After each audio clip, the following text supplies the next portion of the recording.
The Master Chief Collection, the one-stop shop for the classic Halo games. Play on only the best Halo maps like Hang 'em High, Lockout, Valhalla, Valhalla, Valhalla, and yes, Valhalla. Halo is one of those truly great game series, known mostly for its multiplayer. And the core of that multiplayer experience is the multiplayer maps. Now over the years, there have been tons of Halo games, and all of those Halo games have had tons of amazing maps. But of course, some of those maps have stood out. Today, we'll be talking about Valhalla, one of the greatest and most remembered maps from Halo 3. What's crazy about Valhalla is you may not even be a Halo fan, but you might remember this map. And in this video, we'll be going over why. So grab your missile pod and pay homage to the almighty Bungie, because we're going to be figuring out why Valhalla was such a great map.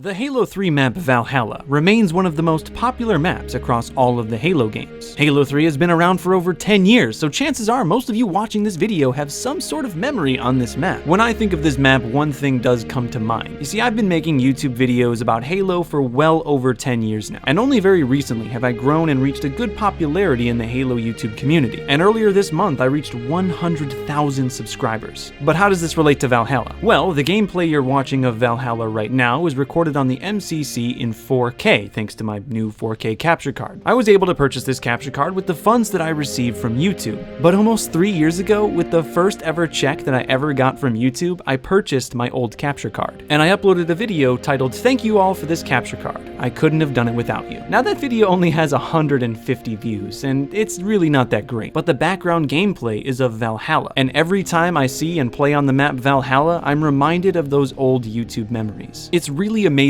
to see just how far we've come, not only me, but other people in the Halo community. Halo's on the up and up, and there's a lot of really awesome content out there. Over the last year, I've been using the web extension TubeBuddy to try to elevate my content and make the numbers game of YouTube a little bit easier. And today, TubeBuddy has come to me to sponsor this video. If you click the TubeBuddy link in the description, or you go to tubebuddy.com/LTN, you can try TubeBuddy absolutely free. I personally love the ability to see how your tags on each and every one of your videos are doing. You can see where you rank in searches for different keywords such as Halo or Halo Reach. Another life-saving feature is the ability of TubeBuddy to suggest you some of the best tags for coming up in more YouTube searches. Every single one of my videos, I use this TubeBuddy function to make sure that my tags are always optimized. And those are just two of the dozens of different applications that TubeBuddy gives you for absolutely no charge. I absolutely love TubeBuddy. I've been using it for a year, and I was super excited to hear that they were going to sponsor me. Please, if you are a YouTuber, even if you've only uploaded one video, TubeBuddy can help you to grow. Do yourself a favor, click the link in the description or go to tubebuddy.com/LTN to get started today. And I want to thank TubeBuddy for sponsoring this video. But now it's time to really start talking about Valhalla.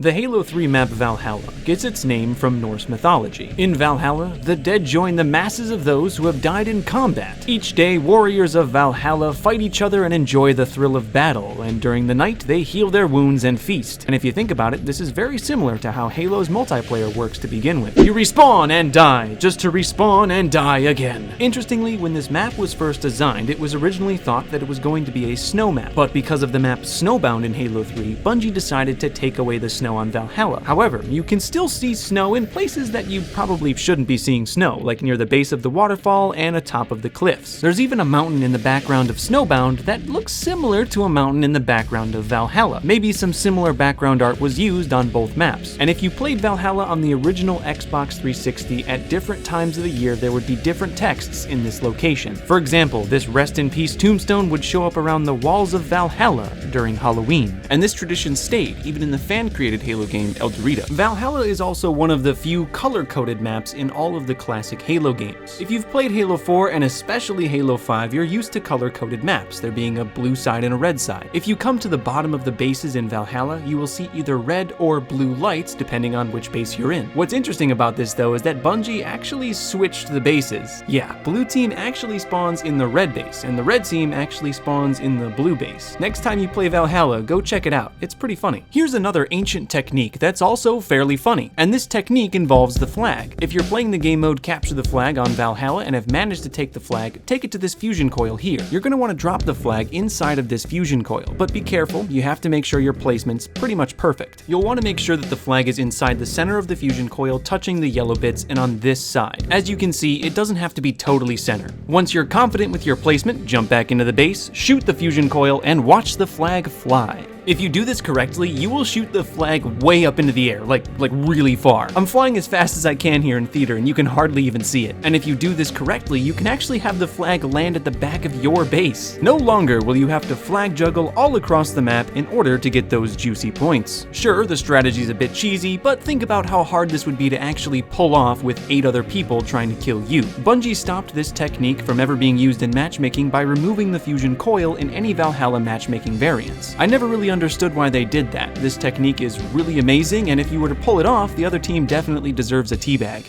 But right now, I want to show just how much the Halo community loves the map Valhalla. The Master Chief Collection is currently the best place to play Halo in updated 60 frames per second. You can play any of the classic Halos excluding Halo Reach in updated 60 frames per second, and they all look beautiful. In the Master Chief Collection, if you search in the Big Team Battle playlist, there are over 112 different combinations of maps and game types that you can possibly play. And out of all 112 maps and game modes that you can play in the Big Team Battle playlist in the MCC, only 3 are Valhalla. If you're searching in the Big Team Battle playlist, there's about a 2% chance based on these numbers that you're going to play Valhalla. However, when I looked back at my actual numbers and how often I played Valhalla when searching in the Big Team Battle playlist, you're actually about 8 times more likely to play Valhalla versus any other map in the Big Team Battle playlist rotation. There's a voting system in the Master Chief Collection, and anytime Valhalla comes up, it is almost always voted as the map you're going to play. Even the Halo 4 version of Valhalla, Ragnarok, gets voted almost every single time if it comes up in the Big Team Battle playlist. There's just something about Valhalla that Halo fans truly enjoy. Now, Valhalla is by no means the first Halo map of its kind. The design of Valhalla is rooted in Blood Gulch. Blood Gulch is a classic map from Halo 1, and honestly, you've probably seen this somewhere. Blood Gulch established the basic formula for most Big Team Battle maps in all of Halo, and that formula is one large map with 2 bases and a ton of weapons in between.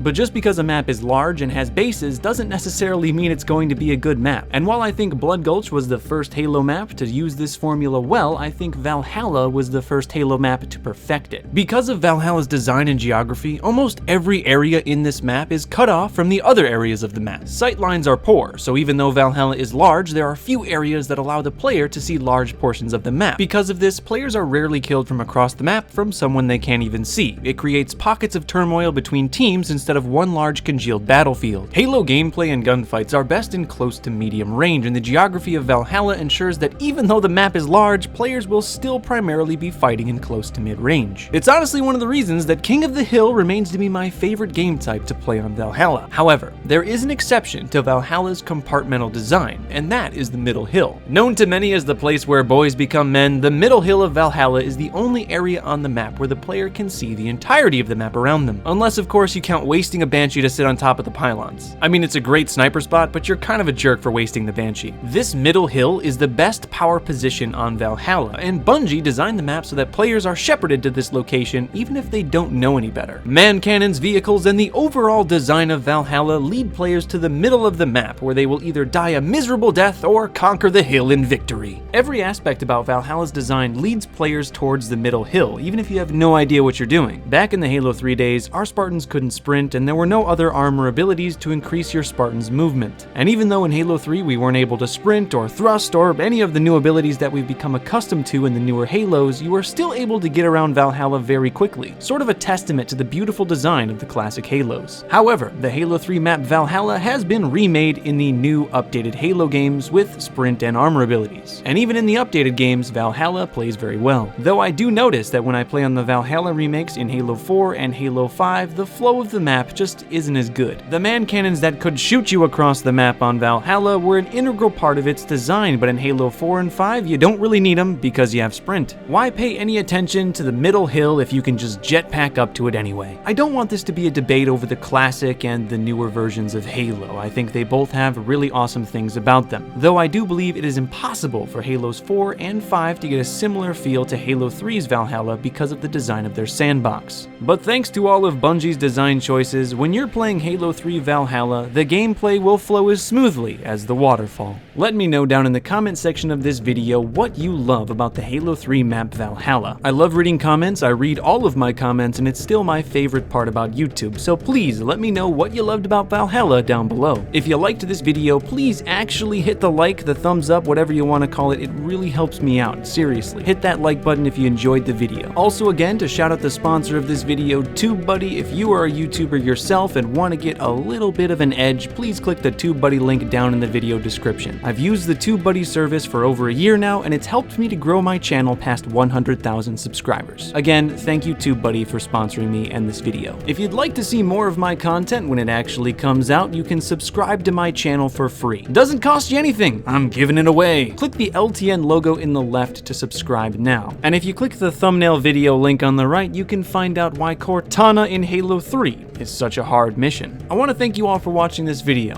Please stay notable, and I'll see you in the next one. Bye-bye.